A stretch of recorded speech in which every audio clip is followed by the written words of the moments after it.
नमस्कार, मी शुभांगी भुते बोलते प्रादेशिक हवामान केंद्र मुंबई इथून। आज 26 मे रोजी मान्सून मुंबईमध्ये दाखल झालेला आहे। मध्य महाराष्ट्रामध्ये पुण्यापर्यंत, मराठवाड्यामध्ये उस्मानाबादपर्यंत तो दाखल झालेला आहे। हा गेल्या 75 महिन्यातलाच सगळ्यात लवकर ऑनसेट म्हणता येईल। Normal date of onset over Mumbai is 11 June आहे आणि त्याच्या अगेन्स्टमध्ये तो आज 26 मे रोजीच दाखल झालेला आहे।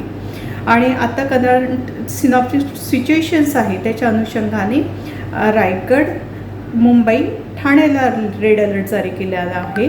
उद्यासाठी 27 तारखेसाठी रत्नागिरी आणि सिंधुदुर्गला जारी केलेला आहे। उद्या मुंबईला येलो अलर्ट असणार आहे। अधिक माहितीसाठी वेबसाईटला व्हिजिट करा। धन्यवाद। देश विदेशातील प्रत्येक घडामोडींचे लाईव्ह अपडेट मिळवण्यासाठी आता साम टीव्हीच्या सर्व सोशल मीडिया प्लॅटफॉर्मला लाईक, फॉलो आणि सबस्क्राईब करा। तसंच सर्व नोटिफिकेशनसाठी बेल आयकॉन प्रेस करायला विसरू नका।